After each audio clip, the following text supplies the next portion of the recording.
Hello, this is just going to be a quick rundown through the weapons, just for a friend of mine, and if you like this video, so be it, but it's just going to be what it is, it's just a quick rundown. So, first of all, you got the Great Sword, so powerful, so big that you can block with it. It's quite nice. It's a big hunk of metal, it's massive, it's the first weapon you get in the game, the first thing you get to wield. Just a giant sword that can knock monsters off their balance. It's just huge, and you just look so impressive with this thing. Dodge, you roll, you can guard with it. You can stun the monster. It's just a giant weapon, really. Sword and shield's exactly what it says on the tin. This one, yes, you can guard with it. The shield can do damage as well. You got a smaller sword than the great sword, and smaller than the long swords as well, which we'll get to later. But yeah, you can dodge, you can roll, you can guard with it, you can knock him with a shield, you can stab him like that. It's just very nice. It's one of the higher picked weapons. It's just very good all rounder. Long swords, last of the sword category, really. Uh, yeah, this one's kind of nice. It's not as big as the great swords, bit bigger than the shield and sword. Just a very, very nicely cut blade. A lot of piercing damage to be done with this one. Uh, just only thing with this, no guard, so you will have to roll out the way as it's showing you there. There's no way to block any damage, so it's either guard yourself by rolling out the way or counterattack to make him fall on his backside so that you can do some damage. Or, as you see, into the air using the swords and just evade that way. It's just a way of getting out trouble. Last of that sort of category is the dual blades. This would be the Illidan type weapon where you got two very nice long blades. Just to do some very close range attacks. Up close and personal, you can't really guard with them, but you're able to do a lot of close range stuff. You can flip over the monster, you can jump and roll down its back and stab, stab, stab. It's just keeping going, keeping going, keeping going. Only downside I think with these is because you're so much in the melee and so much in the mix, you're going to have to sharpen those blades quite a lot, but we'll get to that later. Moving into Insect Glaive, what I use. One of the hardest weapons of the game, actually. I've seen so many people say how difficult this is to use. And it can be. You've got your insect that comes with you that will go and attack the monster. And you've got the blade weapon itself. The insect can gather traits from the monster, and based on what insect you have, or kinsect as it's known, it will charge up the blade to allow for different attacks. It will charge it up to do more damage, that sort of thing. And it can also give you buffs like health or places to stun the monster. It can be incredibly powerful. One of the only weapons that can get you in the air and keep you in the air. There's very few weapons where you can stay in the air for as long as you can with the insect glaive. Again, no guarding. I have to dodge attacks, get out the way, roll out the way, and just basically keep moving. It's a middle ground weapon, really. I would say middle ground. Get in, do some damage, come out, that sort of thing. Not on the front lines. My personal favourites, moving on to the switch axe where I can see it here.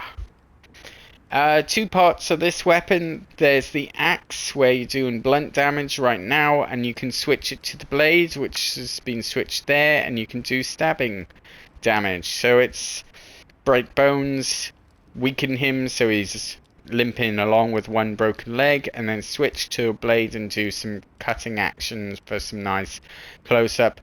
There's been a few times now where I've managed to stun monsters or knock them back with the main blunt weapon of the axe. It's so big and powerful it can be used to really just knock them back flat, which is quite nice.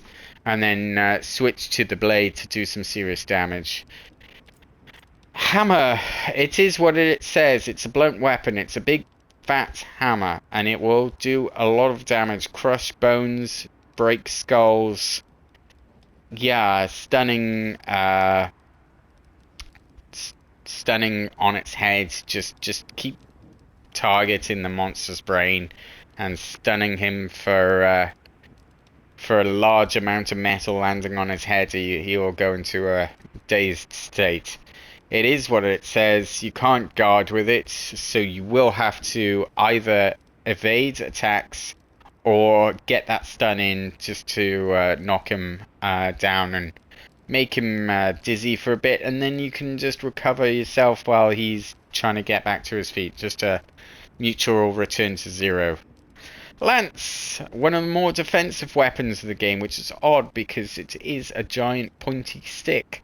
But you comes with an almost full body shield sword. It's shield, sorry.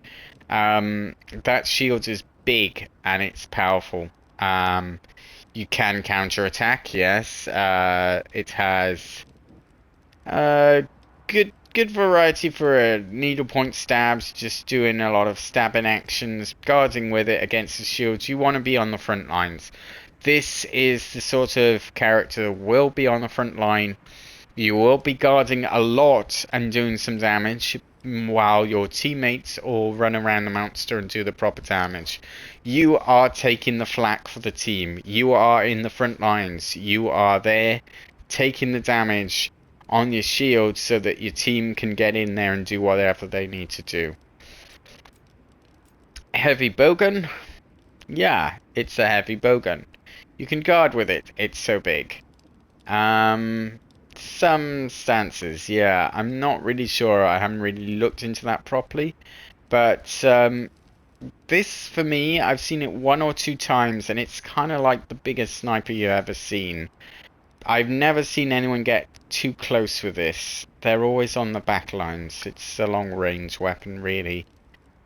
Short-based attacks, yeah, ignition, special fire ammunition. That's where the main thing is.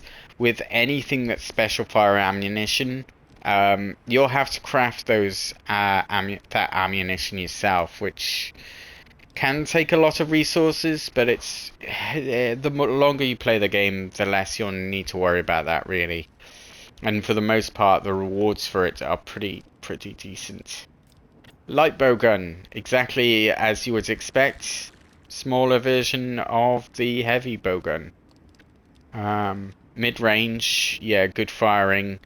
No guarding, so you'll be running and dodging a bit. But same as the heavy bowgun, it's just craft your own ammunition. Same with the bow.